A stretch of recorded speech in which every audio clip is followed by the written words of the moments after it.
مولاي صل وسلم دائما أبدا على حبيبك السلام عليكم ورحمة الله وبركاته. إن الحمد لله والصلاة والسلام على رسول الله وعلى آله وأهله ومن والاه أما بعد. প্রিয় দর্শক, প্রতি পর্বের ন্যায় এবারের পর্বেও আপনাদের সকলকেই আন্তরিক শুভেচ্ছা এবং মোবারকবাদ জানিয়ে শুরু করতে যাচ্ছি আপনাদের প্রিয় অনুষ্ঠান, সাপ্তাহিক অনুষ্ঠান SZHM ট্রাস্ট তথা শাহনশাহ জিয়াউল হক মাঝ ভান্ডারী ট্রাস্ট কর্তৃক নিবেদিত আলোকধারায় সকলকে আমন্ত্রণ জানাচ্ছি দেখবার জন্যে। দর্শক, আজকে আমরা অন্যান্য পর্বের ন্যায় এ পর্ব 3টি সেগমেন্ট নিয়ে সাজিয়েছি এবং তা হচ্ছে সাধারণ ইসলামিক বিষয় এবং তাসাউফ বিষয়ক আলোচনা ও সুফি পরিচিতি। এই 3টি সেগমেন্টে আজকে আমরা আপনাদেরকে আলোচনা উপহার দেওয়ার চেষ্টা করব। আজকের সাধারণ বিষয়ে আমরা যে বিষয়টি নিয়ে আলোচনা করবার চেষ্টা করব এবং আপনাদের মনের কোণে জমে থাকা বিভিন্ন প্রশ্নের উত্তর দেওয়ার চেষ্টা করব, তা হচ্ছে ধর্মীয় আলোচনার শিষ্টাচার। এবং আজকের এই বিষয়ের উপর আলোচনা করার জন্য আমাদের স্টুডিওতে আমন্ত্রিত অতিথি হিসাবে রয়েছেন চট্টগ্রাম বিশ্ববিদ্যালয়ের আরবি বিভাগের সম্মানিত অধ্যাপক প্রফেসর ডক্টর মোহাম্মদ জাফরুল্লাহ। আসসালামু আলাইকুম রহমতুল্লাহি ওয়া বারাকাতুহু। ওয়ালাইকুম সালাম রহমতুল্লাহি ওয়া বারাকাতুহু। দর্শক, আমরা বিভিন্ন সময়ে বিভিন্ন জায়গায় বিভিন্ন সেমিনার, সিম্পোজিয়াম, ওয়াজ মাহফিল, বিভিন্ন মিডিয়ার আলোচনা, এমনকি পত্রপত্রিকায় লিখন থেকে শুরু করে মত প্রকাশের বিভিন্ন যতগুলো মাধ্যম রয়েছে প্রত্যেকটি মাধ্যমে আলোচনা করে থাকি, কিন্তু জ্ঞানের দৈন্যতা, অহংকার কিংবা জানার কমতি কিংবা বিভিন্ন জনের প্রয়োজনা ইত্যাদি ইত্যাদি কারণে আমরা অনেক সময় যে ধর্মীয় আলোচনার যে শিষ্টাচার কিংবা যেটাকে আরবিতে বলা হয়ে থাকে আদব, সেই আদব বহির্ভূত বিভিন্ন কথা, বিভিন্ন আচরণ, বিভিন্ন লিখনি এবং বিভিন্ন রকম আমরা কার্যকলাপ করে থাকি, যেটি হচ্ছে ইসলামে সম্পূর্ণভাবে নিষিদ্ধ একটি কাজ বা যেটিকে অনুৎসাহিত করা হয়েছে। আজকে সেই ধর্মীয় আলোচনার যে শিষ্টাচার রয়েছে, আল্লাহর হাবিব সাল্লাল্লাহু আলাইহি ওয়াসাল্লাম তিনি কীরকমভাবে কথা বলতেন, সাহাবায়ে কেরাম কীরকমভাবে কথা বলতেন, আহলে বাইত আজমাইন তারা কীরকমভাবে মানুষকে বুঝিয়েছেন, দিনের পথে এনেছেন, আউলিয়া কেরাম কীভাবে মানুষকে তাদের অন্তর জয় করে নিয়েছেন তাদের কথার মাধ্যমে, তাদের নসিহতের মাধ্যমে, সেই বিষয়গুলোই আজকে আমরা আপনার কাছ থেকে জানার চেষ্টা করব। আমি আপনার কাছে প্রথমেই জানতে চাইব যে ধর্মীয় যে আলোচনা, সেই আলোচনার প্রেক্ষাপটে আমরা নবী আম্বিয়া আলাইহিমুস সালামদের যে উসলুব বা পন্থা সেটি কেমন ছিল এটি জানতে চাচ্ছি। হামিদা ওয়া মুসাল্লিয়ান ওয়া সাল্লাম আম্মা বাদ ফাউযু বিল্লাহি মিনাশ শাইতানির বিসমিল্লাহির রহমানির রহিম ফাবিমা রাহমাতিন মিনাল্লাহ লিনতা লাহুম সাদাকাল্লাহুল আযীম ওয়া সাদাকা রাসূলুহুন নবিয়্যুল কারীম ওয়া নাহনু আলা যালিকা লামিনাশ শাহিদিন ওয়াশ শাকিরিন আলহামদুলিল্লাহি রাব্বিল আলামিন। আজকে আমরা যে একটা সুন্দর আলোচনার শিষ্টাচার নিয়ে আলোচনা করছি, এটা অত্যন্ত গুরুত্বপূর্ণ বিষয়। এখন তো আমাদের কাউকে হার্ট করা, কাউকে আঘাত করা করতে পারলে আমরা খুশি হই, কিন্তু আমাদের যে আল্লাহ তাআলা আমাদেরকে কি শিখিয়েছেন, আমাদের রাসূল করিম সাল্লাল্লাহু আলাইহি ওয়াসাল্লাম আমাদেরকে কি শিখিয়েছেন, এবং কোরআন মজিদের আমি একটি যে আয়াত ফাবিমা রাহমাতিম মিনাল্লাহ লিনতা লাহুম ওয়ালাউ কুনতা ফাজ্জান গালিজাল কলবি লানফাদ্দু মিন হাওলিক। আল্লাহ তাআলা কোরআন মজিদের ডাইরেক্ট রাসূল করিম সাল্লাল্লাহু আলাইহি ওয়াসাল্লামের একটা বৈশিষ্ট্য বর্ণনা করছেন, আমার স্পেশাল রহমত আছে আপনার উপর, এই কারণে আপনি নম্র স্বভাবের, আপনার কথা নরম, আপনার চালচলন নরম, আপনার ওঠা বসা নরম। ওয়ালা তামশি ফিল আরদি মারহা, তোমরা দম্ভ সহকারে জমিনে হাঁটো না। যে এই যে রাসূল করিম সাল্লাল্লাহু আলাইহি ওয়াসাল্লামকে আল্লাহ নম্রতা দিয়েছেন, আল্লাহ এটাও বলছেন যদি আপনি কঠোর হতেন, মানুষকে হার্ট করে কথা বলতেন, কেউ আপনার কাছে আসতো না। তা আমরা যদি আমাদের কোনো কনসেপ্ট, আমাদের কোনো যদি যুক্তি, আমাদের কোনো যদি মতবাদ আমরা যদি কাউকে বোঝাতে চাই, তাহলে ভাই আমাকে একটা শিষ্টাচারের মাধ্যমে যেতে হবে। আমি যদি তাকে আঘাত করি তাহলে যাবে না। এটা আল্লাহ নিজে বলেছেন, ওয়ালাউ কুনতা ফাজ্জান গালিজাল কলব, আপনি যদি কঠোরভাষী হতেন এবং কঠিনভাবে মানুষকে মুখোমুখি হতেন, তাহলে কেউ আপনার আশেপাশে আসতো না, কেউ ঈমান গ্রহণ করতো না। এই আয়াত থেকে আমরা কি উপলব্ধি করতে পারি? আমি পাশে আরেকটা আয়াত বলি। কোরআন মজিদে আল্লাহ তাআলা আরেক জায়গায় বলেছেন, উদু ইলা সাবিলি রাব্বিকা বিল হিকমাতি ওয়াল মাউইযাতিল হাসানা ওয়াজাদিলহুম বিল্লাতি আহসান। আপনি চিন্তা করে দেখেন, রাসূল করিম সাল্লাল্লাহু আলাইহি ওয়াসাল্লামকে আল্লাহ বললেন, হে আমার প্রিয় রাসূল, আপনি তাদেরকে হিকমত দিয়ে ডাকেন, উত্তম উপদেশ দিয়ে ডাকেন, মানে ভালোবাসা দিয়ে ডাকেন। আর যদি কখনো যদি তাদের কথার উত্তর দিতে হয়, ওয়াজাদিলহুম বিল্লাতি আহসান, তারা যদি কাকেও কোনো উত্তর দিতে হয়, তারা যদি একটা প্রশ্ন করে, সে প্রশ্নের উত্তরটা তারা যে কঠোরতা দিয়ে আপনাকে প্রশ্ন করছেন তার চেয়ে একটু নরম করে আপনি উত্তর দেবেন। আপনি আর কি শেখাবেন আল্লাহ আমাদেরকে? ওয়াজাদিলহুম বিল্লাতি আহসান, অর্থাৎ ঝগড়ার ক্ষেত্রেও আপনি আপনার এই সীমারেখা লঙ্ঘন করবেন না, সেখানেও আপনি মহসেন থাকবেন, সেখানেও আপনি দয়াবান থাকবেন, সেখানেও আপনি তার অন্তরে যেন আঘাত না পায় সেই জিনিসটা আপনি চিন্তা করবেন। এটা শুধু রসুলকে শিক্ষা দেন নাই, এটা কিয়ামতের ফজর পর্যন্ত। এবং এরপর আল্লাহ আবার ব্যাখ্যা করছেন ওয়াজাদিলহুম বিল্লাতি ওয়া আহসান, যদি ঝগড়াও সে করে গায়ে পড়ে, তাহলেও তাকে আপনি ভালোবাসার মাধ্যমে, সুন্দর ভাষার মাধ্যমে তাকে জবাব দেবেন। কিন্তু দুঃখের বিষয় হচ্ছে যে আজকাল আমাদের যারা ধর্মীয় বেত্তা রয়েছেন, তারা ওয়াজ মাহফিল বলি আর বিভিন্ন বক্তব্য বলি, সেখানে এমন এমন ভাষা ব্যবহার করেন তার অপোজিশনের প্রতি, কিংবা আকিদার হয়তো তার সাথে অমিল রয়েছে, তিনি তাকে এমনভাবে আক্রমণ করেন যে মানুষ, একজন কুকুর আর একটা কুকুরকে তার শত্রুকেও কিন্তু ওইভাবে আক্রমণ করে না, তার মুখের ভাষা দিয়ে এমনভাবে আক্রমণ করেন। ইদানিংকালে আমরা বিভিন্ন মিডিয়া হওয়ার সুবাদে কিন্তু আমরা শুনতে পাচ্ছি। তো যারা ধর্মীয় বক্তা, তাদের কি কি জিনিসগুলো সবসময় স্মরণে রেখে আলোচনা করা উচিত? আমি এই যে কথাটা রসুল করিম সাল্লাল্লাহু আলাইহি ইসলামের শানে যে আয়াত নাজিল হয়েছে, আল্লাহ তাআলা যে আয়াতটা নাজিল করেছেন, আচ্ছা আমি এখানে আরেকটি কথা বলি, আরেকটা আয়াত আমি বলি, আমার মনে পড়ছে এটা। দেখেন আল্লাহ তাআলা ওয়াসারিউ ইলা মাগফিরাতিম মির রাব্বিকুম ওয়া জান্নাহ আরদুহাস সামাওয়াতু ওয়াল আরদ উইদ্দাত লিল মুত্তাকিন। এরপরে আল্লাহ মুত্তাকিন কারা বলছেন, আল্লাযিনা ইউনফিকুনা ফি সাবিলিল্লাহি ফিস সাররাই ওয়াদ দাররা ওয়াল কাযিমিনাল গায়জ ওয়াল আফিনা আনিন নাস ওয়াল্লাহু ইউহিব্বুল মুহসিনিন। আমি এই কথাটা বোঝাতে চাচ্ছি, আল্লাযিনা ইউনফিকুনা ফিস সাররাই ওয়াদ দাররা, আল্লাযিনা ইউনফিকুনা ফিস সাররাই ওয়াদ দাররা, এরপরে বলছেন ওয়াল কাযিমিনাল গায়জ, এবং যারা রাগকে সম্বরণ করতে পারে, ওয়াল আফিনা আনিন নাস, কেউ যদি আমাকে ক্ষতিও করে বা আমাকে হার্ট করে আমি তাকে মাফ করে দিলাম। এরপর আল্লাহ বলছেন আল্লাহ মহসিনদেরকে ভালোবাসেন। মহসিন কারা? এই যাদের কাছে যারা সাররা দারার মধ্যে মানে ব্যয় করে, আল্লাহ থাকলেও টাকা থাকলেও মানুষকে দান করে, না থাকলেও দান করে, যা আছে তা দিয়ে দেয়, আরজনের জন্য দিয়ে দেয়। এবং ওয়াল কাযিমিনাল গায়জ, এবং যারা রাগকে সম্বরণ করতে পারে, এদেরকে আল্লাহ মুত্তাকিনের সংজ্ঞা দিচ্ছে। কিন্তু এটা উইদ্দাত লিল মুত্তাকিনের পরে এই কথাটা আছে, মুত্তাকিন আল্লাযিনা ইউনফিকুনা ফিস সাররাই ওয়াদ দাররা, যারা এই সচ্ছলতায় অসচ্ছলতায়, সচ্ছলতায় অসচ্ছলতায় আল্লাহর রাস্তায় দান করতে থাকে। যে একজন ফকির আসছে, তাকে বলে না এই বারবার কেন আসে, এটা বলে না, ভাই আজকে আমার টাকা নেই মাফ করে, যা আছে তা তো দিয়ে দে। এর আমি একটা কথা বলি আপনাকে, হযরত ইমাম হাসান আলাইহিস সালামের কথা বলি একটা। তো ইমাম হাসান রাদিয়াল্লাহু তাআলা আলাইহিস সালাম, আলে বাইতকে তো আলাইহিস সালাম বলাটা আমাদের আসলাফের আওয়াজ ছিল, কিন্তু আমরা এগুলো ভুলে গেছি, আসলাফের বাক্য আমরা এখনো তাদের কথাটা এখন আমলে আনি না। তো এখন ইমাম হাসান রাদিয়াল্লাহু তাআলা আনহুর কাছে একজন মানুষ যাচ্ছে তার মেয়ে বিয়ের জন্য। তো ওনার ঘরে তখন 4000 দিরহাম ছিল, সব দিয়ে দিয়েছে। সব দিয়ে দেওয়ার পরে সে মানে গিয়েছে, তার মেয়েটা বিয়ে হয়ে গেছে। ইমাম হাসান মাসাল্লায় বসে কান্না শুরু করছে। তো তার অনুসারী যারা ছিল, হুজুর আপনি কেন কাঁদতেছেন? তো 40,000 দিরহাম আপনি দিয়ে দিয়েছেন ওনাকে, আপনি না দিতে পারলে হয়তো কান্না করতেন, বা মানুষটা ফকির মানুষটা আসছে, আমাকে কিছু দিতে পারলাম না, এই জন্য আল্লাহর কাছে কাঁদতেছে। এখন তো এরকম না। তো ইমাম হাসান রাদিয়াল্লাহু তাআলা আনহুকে যখন তার সঙ্গে সাথীরা জিজ্ঞেস করলেন, তিনি বললেন আমি আসলে অপরাধী। কেন অপরাধী? আমি তার যে কষ্ট আছে, তার মেয়ে বিয়ে দিতে পারতেছি না, এটা তো খবরই নিই নাই। আর খবর নিলে আমি টাকাটা একদিন আগে তাকে দিয়ে আসতে পারতাম, লজ্জা মানে নিয়ে মানুষের সামনে আমার কাছে টাকা খুঁজতে হইতো না। আজকে তোমাদের সকলের সামনে এসে আমার কাছে সে টাকা খুঁজলো, সে তো নিজে নিজে একটু ছোট হয়েছে, তার মেয়ের ঘরে বিয়ে দেওয়ার টাকা নাই, সে যে তার চেহারা দেখছো তোমরা কিরকম।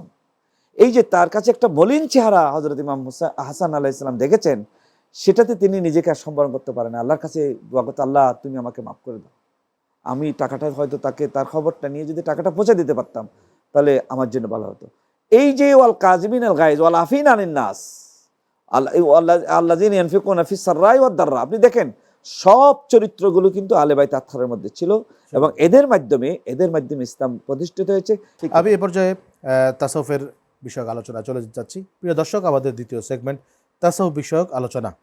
مولاي صل وسلم دائما। তাসাউফের এ পর্যায়ে ইহসান শব্দটি নিয়ে আমি আপনার কাছে জানতে চাইব। এই ইহসানের শব্দের মর্ম অনুযায়ী আল্লাহ রাব্বুল আলামিনকে ইবাদতের মাধ্যমে যে দেখার অনুভূতি, সেই অনুভূতি বিষয়টা কি করে একজন বান্দা, একজন নামাজি, একজন ইবাদত গুজার ব্যক্তি হাসিল করতে পারে, যাকে আল্লাহ রাব্বুল আলামিন বলেছেন যে ইহসান সম্পর্কে আল্লাহর হাবিব সাল্লাল্লাহু আলাইহি ওয়াসাল্লাম হাদিস শরীফে এসেছে। এই বিষয়টি আপনি আমাদেরকে বলবেন। একবার জিবরিল আলাইহিস সালাম এসে রসুলকে পাশে বসলেন, বসে জিজ্ঞেস করলেন মাল ইসলাম, মাল ইমান, ও মাল ইহসান, তিনটা প্রশ্ন করেছেন। তো 3টা প্রশ্নের রসুল উত্তর দিয়েছেন। আমাদের যেহেতু সময় কম, আমরা ইসলাম, এহসান, ইমান নিয়ে কথা বলতেছি না, আমরা এহসান নিয়ে। যখন এহসান সম্পর্কে প্রশ্ন করলেন, রসুল্লাহ বলেছেন এহসান হলো আনতা আবুদাল্লাহ কাআন্নাকা তারাহু ফাইল্লাম তাকুন তারাহু ফাইন্নাহু ইয়ারাকা। রসুল করিম সাল্লাল্লাহু আলাইহি ওয়াসাল্লাম এহসানের কথা বলেছেন যে এহসান হলো এই, যেখানে মানে 3টা সেগমেন্টের মধ্যে প্রথম 2টা উত্তরণ করে এহসানে যাবে মানুষ। ইসলামে আপনি নামাজ, রোজা, হজ, যাকাত করবেন। ইমানে যখন আসবেন আপনার এই আকিদার কথা বলেছেন। ইসলামের যখন প্রশ্ন করেছেন তখন রসুল আমলের কথা বলেছেন। যখন ইমানের কথা প্রশ্ন করেছেন জিবরাইল আলাইহিস সালাম, তখন রসুল আকিদার কথা বর্ণনা করেছেন। তাহলে আপনার আমলও ঠিক, আকিদাও ঠিক। এখন এহসান কি, এই প্রশ্নটা করলেন হযরত জিবরাইল আলাইহিস সালাম রসুল্লাহকে। তো রাসূলুল্লাহ সাল্লাল্লাহু আলাইহি ওয়াসাল্লাম জবাব দিলেন, যখন মানুষ ইসলাম এবং ইমানের উপরের স্তরে পৌঁছে, এহসানের মর্যাদায় পৌঁছে, এহসানের স্তরে পৌঁছে, তখন আনতা আবুদাল্লাহ কাআন্নাকা তারাহু, সেই বান্দা এমনভাবে ইবাদত করে যেন সে আল্লাহকে দেখতে পায়। ভাই, ইবাদতের মাধ্যমে আমরা বলি না আসসালাতু মিরাজুল মুমিনিন, জি, এটার অর্থ কি? সবাই কিন্তু আমরা ওয়াজ করে আসসালাতু মিরাজুল মুমিনিন, তা আমরা কি কখনো এই আমাদের নামাজে মেরাজ হয়েছে? হ্যাঁ, কিন্তু যারা তাসাউফের এহসানের স্তরে উচ্চ স্তরে পৌঁছছে, আমি তো ভাই মিষ্টি খাই নাই, আমি দিল্লির লাড্ডু খাই নাই, আমি লাড্ডু কি, এটার কি মজা, কি স্বাদ, এটা আমি কেমনে অনুভব করব? তো আপনি এহসানে যান নাই, আপনি পৌঁছেন না, আপনি তাসাউফ কি বুঝবেন? আপনি তাসাউফের বিরুদ্ধে কথা বলছেন, সুফিদের বিরুদ্ধে কথা বলছেন, যারা সেজদার মধ্যে রাত কাটিয়েছে, একটা সেজদা রাত কাটিয়েছে। রাবিয়া বসরি সম্পর্কে এই কথা বর্ণিত আছে, রাবিয়া বসরি সম্পর্কে, তিনি একটা সেজদা দিয়েছেন, সকাল হয়ে গেছে, মানে এশারের নামাজে পড়ে। তো আল্লাহকে বলছেন, আল্লাহ তুমি রাতকে এত ছোট করলা, একটা সেজদায় তো আমি একটা সেজদা, দ্বিতীয় সেজদাটা দিতে পারলাম না। ভাই, আমরাও ইবাদত করি, সুফি কেরামরাও ইবাদত করি, তুমি কার সাথে মানে কটুবাক্য করছো? আজকে যে আমরা কটুবাক্য ব্যবহার করতেছি, সুফিদের মাজার ভাঙতেছি, কার বিরুদ্ধে কথা বলতেছেন আপনি? যারা আমাদেরকে নিজের পরিবার পরিজন, নিজের এলাকা, নিজের ঘরবাড়ি ছেড়ে আমাদের দেশে এসে আমাদেরকে মুসলমান বানিয়েছেন, অপরাধ করেছেন তারা। আমি তো আমার ঘরবাড়ি ছেড়ে কোথাও যাচ্ছি না, কারণ আমার দুনিয়া আমার মুখ্য। আমি বিয়ে শাদী বাদ দিয়ে আমি শাহজালাল ইয়ামানি মুজাররদি বিয়ে করেছেন। ওনারা তো বিয়ে করার লোভ ছিল না, কিন্তু দিনের কাজের জন্য তিনি পারেন নাই, সময় পান নাই। ওনার পুরা ইয়ামান থেকে ওনাকে ওনার মামু মাটি দিয়েছেন, সে মাটি মিলে এখানে তিনি অনেক লম্বা কাহিনী, এগুলো ইবনে বাতুতা তার জ্ঞার মধ্যে রেহলার বইয়ের মধ্যে এগুলো তিনি লিখেছেন। ওনার সাথে শাহজালাল ইয়ামানির সাথে দেখা হয়েছে এখানে সিলেটে।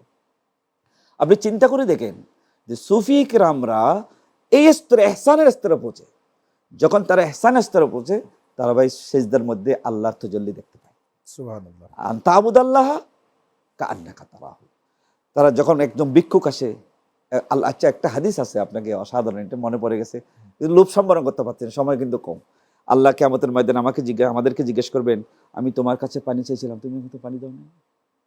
আমি তোমার কাছে একবেলা খাবার চেয়েছিলাম, তুমি তো আমাকে খাবার দাও নাই। তখন বান্দা বলবে যে আল্লাহ, আপনি তো পানি খান না, খাবার দেন।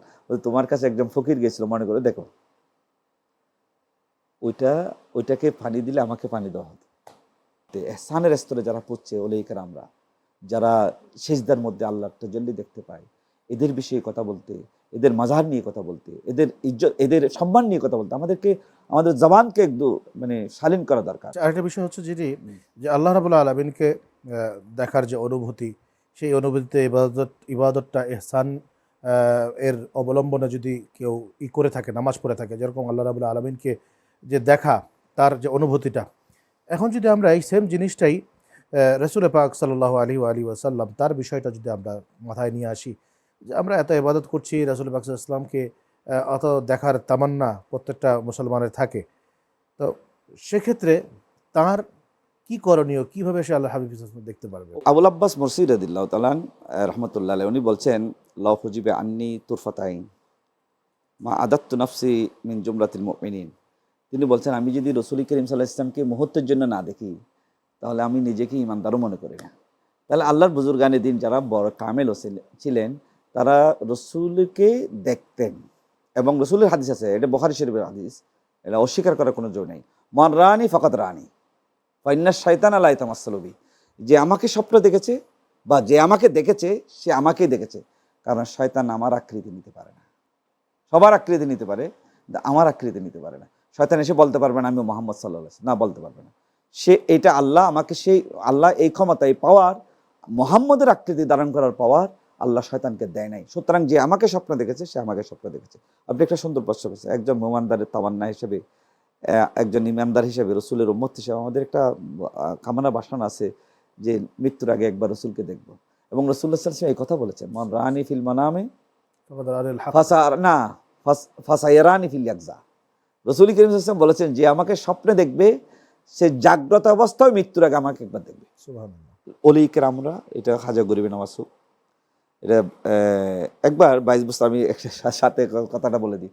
বাইজ বুস্তামি রাদিয়াল্লাহু তাআলা একটা হাদিস বর্ণনা করলেন। তো ওই একজন মুহাদ্দিস বলতেছে এই হাদিসটা জয়ীফ, তিনি জালাল হাদিসে চলে আসছেন, সব হাজা মুহাম্মদ সাল্লাল্লাহু আলাইহি ওয়াসাল্লাম। সুবহানাল্লাহ। তোকে বলতেছে তুমি দেখো রসুল এখানে দাঁড়িয়ে আছে। হযরত বাইজ বুস্তামির কারণে ওই মুরিদ যিনি হাদিসটা জয়ীফ বলে গা করেছিলেন, প্রশ্ন করেছিলেন, তাকে বলছেন রসুলকে জিজ্ঞেস করো যে এটা হাদিস জয়ীফ না সহিহ। যার হাদিস তাকে জিজ্ঞেস করো।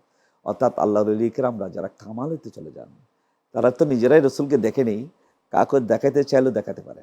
যারা দরুদ শরীফ বেশি পড়ে রসুল করিম সাল্লাল্লাহু আলাইহি সাল্লাম, সেদিন মানে আমি প্রত্যেক দিন ধরেন 100 বার বা 1000 বার দরুদ শরীফ পড়ি, একদিন পড়লাম না, হঠাৎ রসুল চলে আসলেন, তুমি আমার উপর প্রত্যেক দিন দরুদ পড়তা, আজকে পড়ো নাই কেন? সুবহানাল্লাহ। আমার হয়তো রসুল দায় হলে আমার কাছে আমি আপনার সাথে এটার সাথে সুর মিলিয়ে এটাই বলতে যাব যে ওই যে ইহসান, আল্লাহকে দেখে হয়তো আমি ইবাদত করতে পারছি না, কিন্তু আমার রসুলকে যদি একবার দেখতে পারি, ওই রসুলের দেখার মাধ্যমে কিন্তু আল্লাহকে দেখা। কারণ হযরত মুসা আলাইহিস সালাম সেই মেরাজ রজনীতে আল্লাহ রাব্বুল আলামিনের কাছে বারবার আল্লাহ হাবিবকে পাঠাচ্ছিলেন, আবার আনছিলেন। না এটা ওই আল্লাহ রাব্বুল আলামিন, এটা হিকমতটা বলি, আপনি সুন্দর তুলেছেন। জি, সময় যেহেতু কম আর বলা যাচ্ছে না, কোন নবীদের দোয়া কিন্তু ফেরত হয় না। হয় না। তো মুসা আলাইহিস সালামকে আল্লাহকে যখন বলছেন রব্বি আরিনি আনজুর ইলাইক, আমি আপনাকে একটু দেখতে চাই, তাহলে ওনার দোয়া, ওনার মোনাজাতটাও ফেরত দিতে পারেন না। আল্লাহ ফেরত দিবেন না। আল্লাহ বলছেন তোমাকে, আমাকে জামার জালাওয়া তুমি দেখবে, ষষ্ঠ আসমানে দেখবে, আমার রসুলের মাধ্যমে দেখবে। ওই জন্যই আল ইহসান যদি অর্জন করতে হয় তাহলে আল্লাহর হাবিবের মাধ্যমে কিন্তু জি, আসলে জি, জি। সেটি স্বাদ অনুভব করা যায়। প্রিয় দর্শক, আমরা আমাদের তৃতীয় সেগমেন্টে চলে যাচ্ছি, সুফি পরিচিতিতে। مولاي صل وسلم دائما মোহতারাম, আজকে সুফি পরিচিতিতে আমরা আপনার কাছ থেকে জানতে চাইব কুতুবুল আউলিয়া হযরত খাজা কুতুবউদ্দিন বখতিয়ার কাকি রহমতুল্লাহ আলাইহি সম্পর্কে। উনিও তো একজন সিস্তি তরিকার একজন বড় পীর মুর্শিদ, এবং আমি আগেও আলোচনা করেছিলাম যে উনি খাজা মঈনুদ্দিন চিশতি আজমিরি রাদিয়াল্লাহু তাআলার প্রধান খলিফা ছিলেন। ওনারা যে তিনজন আসছিলেন এখানে ভারত উপমহাদেশে, সেখানে একজন খাজা গরিব নওয়াজ ছিলেন, একজন বখতিয়ার কুতুবউদ্দিন বখতিয়ার কাকি ছিলেন, এবং আরেকজন ছিলেন ফখরুদ্দিন গর্দজি, উনি যে বাবরচি ছিলেন। তো কুতুবউদ্দিন বখতিয়ার কাকি হযরত মঈনুদ্দিন চিশতির খলিফা হিসেবে এই ভারত উপমহাদেশে ওনার যে অবদান, সেই অবদান আমরা বলতে পারবো না। ওনার জন্ম 569 হিজরিতে দিকে হয়েছে। উনি প্রথমে আরেকজনের মুরিদ ছিলেন, এবং কিতাবে ওনার সাওয়ানে হায়াত যারা লিখেছেন, কুতুবউদ্দিন বখতিয়ার কাকি কিন্তু খাজা আজমিরির সাওয়ানে হায়াত লিখেছেন, যেটার নাম আনিসুল আরওয়াহ। আনিসুল আরওয়াহ হলো খাজা গরিবি নওয়াজের, গরিবে নামাজের কথাগুলোকে ওসমান হারুনির। ওসমান হারুনি কথা আবার বখতিয়ার কাকি যেটা লিখেছেন এটা দলিল আরফিন, যেটা হলো খাজা মঈনুদ্দিন চিশতির কথাগুলো তিনি মলফুজাতগুলো জমা করেছেন, মানে নিজের পীর মুর্শিদের সাওয়ানে হায়াত তিনি জমা করেছেন দলিল আরফিনের মধ্যে। ভাই, আমাদের আসলে সময় নেই, আমরা কোন জমানায় এসে গেছি যে আমাদের এত বুজুর্গানের দিন আমাদের এই উপমহাদেশে, এত বড় বড় আলিমের দিন, এত বড় বড় পীর ফকির বুজুর্গ আমাদের দেশে আমাদেরকে দিন শিখিয়ে গেছেন, আমরা তাদের কথাও জানি না, তাদের কিতাবগুলো সম্পর্কে আমাদের জানা নাই। আমাদের মাদ্রাসায় হাজার হাজার মাদ্রাসা আছে, একটা মাদ্রাসার মধ্যে দলিলুল আরফিন সম্পর্কে আপনি জিজ্ঞেস করলে, আনিসুল আরওয়াহ সম্পর্কে জিজ্ঞেস করলে আপনি পাবেন না কেউ এটার খবরাখবর রাখেন। আল্লাহ আমাদেরকে আসলে আমাদের মূলে ফিরে যাওয়ার তৌফিক দান করুন। এখন আমি আপনার যে কথাটা বলছিলেন কুতুবউদ্দিন বখতিয়ার কাকি, ওনার মাজার তো এখানে দিল্লিতে, আমি আদম জিয়ারতও করেছি। ওনার অনেক কারামত ছিল, এবং খাজা গরিবি নওয়াজের যে মাধ্যমে যে এখানে ইসলাম প্রসারিত হয়েছে, সেখানে অবদান তো খাজা কুতুবউদ্দিন বখতিয়ার কাকিরও ছিল, কারণ মুরিদ হিসেবে তার অবদান ছিল। তিনি যার কাছে যেটা চিঠি পাঠাইছেন, উনি তার কাছে চিঠি নিয়ে গেছেন, যেখানে চলে তুমি দিল্লি চলে যাও, তিনি দিল্লি চলে গেছেন, সেখানে ইসলাম প্রচার করেছেন।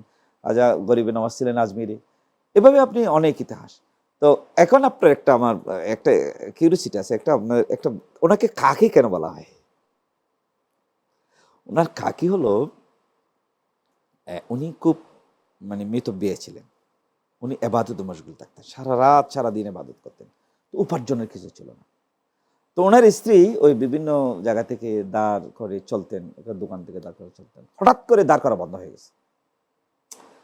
দোকান থেকে দাঁড় করে নিয়ে আসতেন যে আজকের খানা, উনি তো এবাদতে মশগুল। উনি কেরামরা তো পুরো জীবনটাই মানে এবাদতের মধ্যে, তাদের আল্লাহ ছাড়া তাদের আছে কি, রসুল ছাড়া তাদের আর ছিল কি? রসুল আর আল্লাহ ছাড়া তাদের তো আর কিছু ছিল না তাদের কাছে। ভাই এত আরিফিন, এই যে আরিফিনরা, এই যে বুজুর্গানের দিনরা কত কষ্ট কেরামতের মাধ্যমে, কত বুজুর্গির মাধ্যমে আমাদের এখানে দিন প্রতিষ্ঠা করেছে। তো ওনার স্ত্রী কদিন দেখা যাচ্ছে হঠাৎ করে ওই বাজার সদার জন্য যাচ্ছে না, স্ত্রী বাকি আনতো, ওনারা খবর নিল। এক পর্যায়ে দেখা যাচ্ছে উনি, ওনার লজ্জা লাগছিল কুতুবুদ্দিন বক্তার কাকির, যে আরো দাঁড় করার জন্য। দাঁড় তো হয়ে গেছে, 40 টাকা 50 টাকা বা 80 টাকা হয়ে গেছে, এগুলো শোধ করা দরকার, এখন হয়ে গেছে। তা আল্লাহ, উনি ইবাদতের মধ্যে মশগুল। হঠাৎ করে আল্লাহর পক্ষ থেকে, এই কাহিনী আমার লেখা না, এই কাহিনীটা বর্ণনা করেছেন আব্দুল্লাহ মুহাদ্দিস দেলভি আখবারুল আখিয়ারের মধ্যে।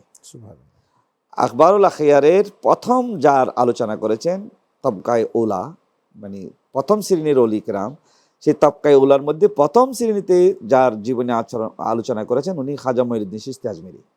ওনার পরে যার জীবনে আলোচনা করেছেন আব্দুল্লাহ মুহাদ্দিস দেলভি। আজকে আমরা সবাই আব্দুল্লাহ মুহাদ্দিস দেলভিকে নিয়ে কি করি? অহংকার করি যে আমাদের দেশে হাদিস এনেছেন উনি, হাদিস এনেছেন, হাদিসের উস্তাদ, আমাদের সকলের উস্তাদ আব্দুল্লাহ মুহাদ্দিস দেলভি রহমতুল্লাহ আলাইহি। কিন্তু ভাই, উনি যাদের ছাত্র, আমরা ওদেরকে কেন বলে গেলাম? এই যে বক্তের কাকি সম্পর্কে উনি বলতেছেন, খাকি কি? খাক মানে, এটা ফার্সি ভাষায় খাক মানে রুটি। তো যেহেতু আমরা ইংরেজিতে কেক বলে থাকি, হ্যাঁ রুটি, কেক বলতে, তো রুটি। তো এখন ওই যে ওনার স্ত্রী আর লজ্জা লাগতেছে, গায়ে বাকি মাল আনার জন্য লজ্জা লাগতেছে, গায়েব থেকে হাজা বক্তের কুতুবুদ্দিন বক্তের কাকির মসল্লা জায়নামাজের নিচে গায়েব থেকে একটা রুটি চলে আসতো। এই রুটিটা পুরা পরিবারকে হয়ে যেত। এরকম 40 দিন চলে গেছে, প্রত্যেক দিন একটা রুটি হয়েছে, সবাই পুরা পরিবার মিলে খায়। তো যে দোকানদার বাকি পেত, সে তার স্ত্রীকে জিজ্ঞেস করলো, মানে কোনো মাধ্যমে জিজ্ঞেস করলো যে আপনারা বাকি নিতেন, এখন বাকি নিতে সাদাও করেন না, কেউ আসেন না কেন? আমাদের এখানে তো গায়েব থেকে রুটি আসে। এই যেদিন এটা বলে দিয়েছেন ওনার স্ত্রী, এই দিন থেকে রুটি আসা বন্ধ হয়ে গেছে। আমাদের এই যে উপমহাদেশের এই সমস্ত বড় বড় আল্লাহর ওলিদের মাধ্যমে, আল্লাহর ওলিদের মাধ্যমে, তাদের কশফ কারামতের মাধ্যমে, তাদের তাওয়াজ্জুর মাধ্যমে লক্ষ লক্ষ মানুষ, এদের চেহারা দেখলে মানুষ ইমানদার হয়ে গেছে।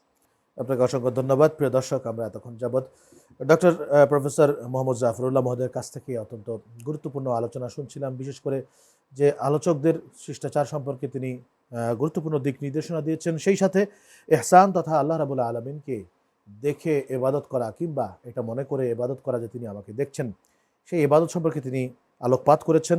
সর্বশেষ তিনি সুফি পরিচিতি সেগমেন্টে হযরতে খাজা কুতুবুদ্দিন বখতিয়ার কাকি রহমতুল্লাহ আলাইহি তার জীবনে তার নামের যে রহস্য এবং তার যে বিভিন্ন কেরামাত, সেগুলো নিয়ে তিনি আলোচনা করেছেন।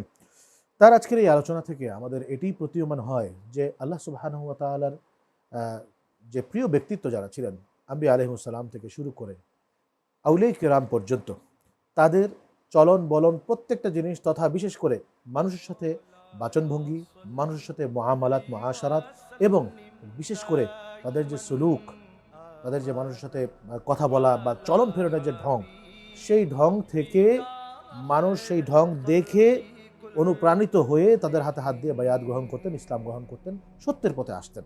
তো সেই জায়গা থেকে আজকে আমরা যোজন যোজন দূরে আমরা সরে গিয়েছি, সেই জায়গায় আমাদের ফিরে আসতে হবে। আর সেজন্যই আজকের আমাদের এই অনুষ্ঠান। আল্লাহ রাব্বুল আলামিন আজকের এই অনুষ্ঠান থেকে আমাদের সকলকে উপকৃত হওয়ার তৌফিক এনায়েত করুন, আমিন। আসসালামু আলাইকুম ওয়া রাহমাতুল্লাহি তাআলা ওয়া বারাকাতুহু। মুহাম্মাদুন সাইয়্যিদুল কাওনাইন ওয়া সাকালান ওয়াল ফারিকাইন মিন উরবি ওয়া মিন আজম।